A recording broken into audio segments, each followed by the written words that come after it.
What's going on, everybody? Welcome back to IT Security Labs. And today we are completing day 19 of Advent of Cyber Challenge, and we are learning about memory forensics.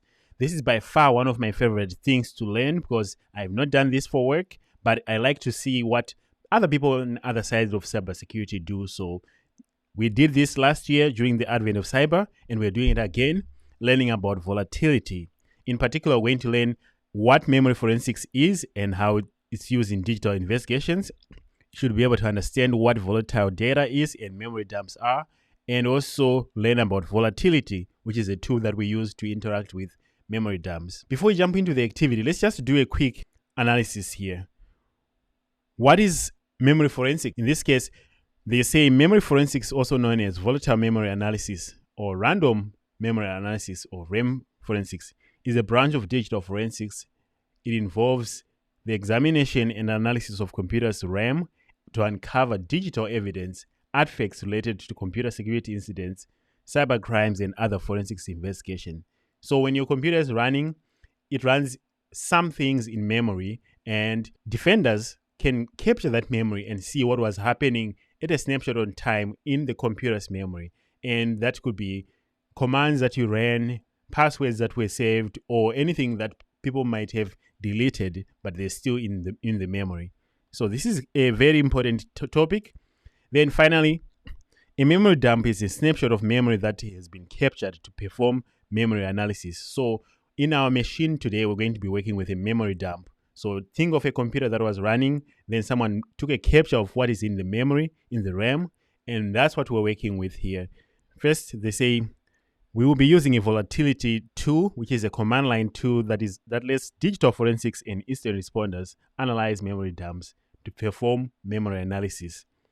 We can use it to list any active or closed network connections, devices running on the system, and possible command line history values, then extracting possible malicious processes for further analysis.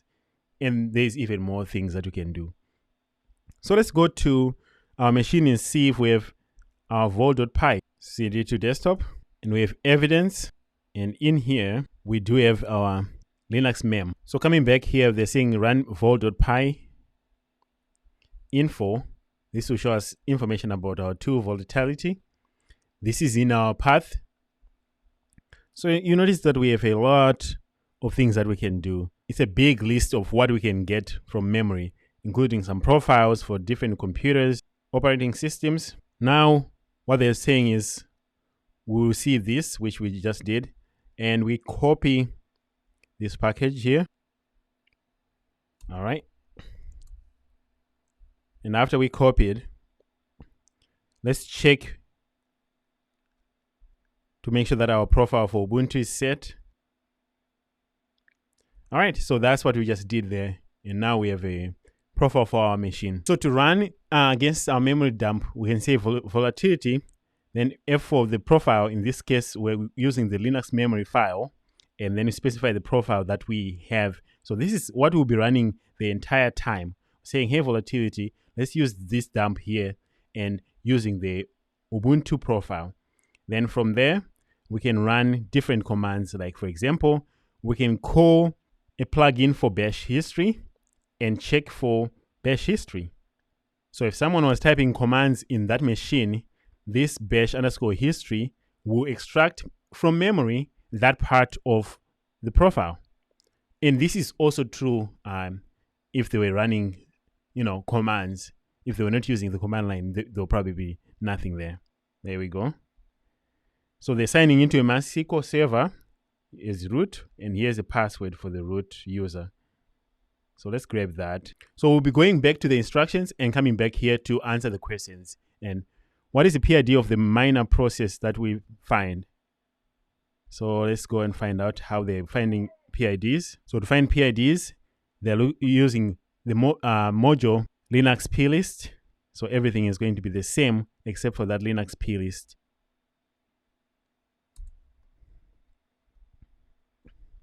Okay, so looking at this, we could have grabbed for miner. They said miner, and here it says miner 10280. What is the MD5 hash of the miner process? In order for us to find the hash, we actually need to extract the process And I think somewhere here they say to make a directory. Yeah, notice that here says first you need to make a directory called extracted. Then we can extract it and give it the PID, which we can 102.80. So first let's make a directory called extracted. Then let's try to extract it. This time we'll be extracting the memory using the process ID 102.80. Then we'll go to that directory once this is done. So cd extracted ls md5 sum, and we get a md5 hash. All right. What is the MD5 hash of the MySQL Server process? So we need to find out what is the MySQL Server process. So let's rerun the process extractor. We need to go back one. Then let's find our command when we ran the extractor. Let's grep MySQL. Okay, so let's run it. Grep didn't find it. So I wonder what it looks like. Here it is, 102.91. So we'll copy that. Let's extract it as well, and then we'll do MD5 sum. So for P here, let's give them that process. All right, so now coming back here, MD5 sum, MySQL, here's the hash. This is actually fun stuff. I like this. Use the command strings extracted grep HTTP. What is a suspicious URL using CyberChef? Defang using CyberChef.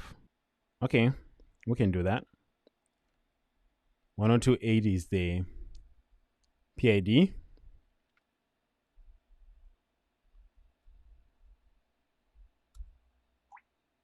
Okay, it's this full name right here. Just remove this. There we go. Oof, this is ugly. But let's see which one is the HTTP URL. So it says HTTP invalid lookup. That's not the one. HTTP McGee. This one right here.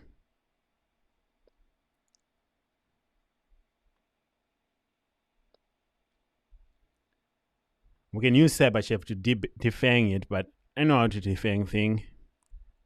So to defang this part here, we can do that.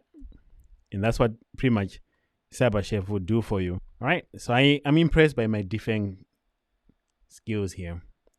After reading the F file, what location is MySQL process dropped in the file system? Okay, so in order for us to find the ELF file, we would need to use this module here, Linux enumerate files, and then grep for cron. Boom.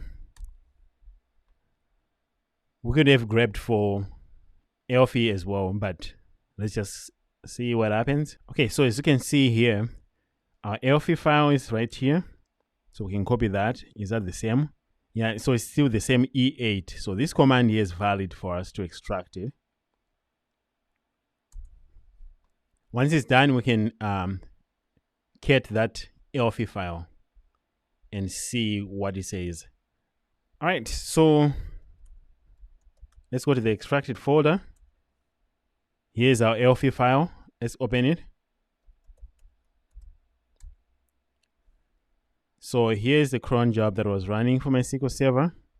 So the location is this.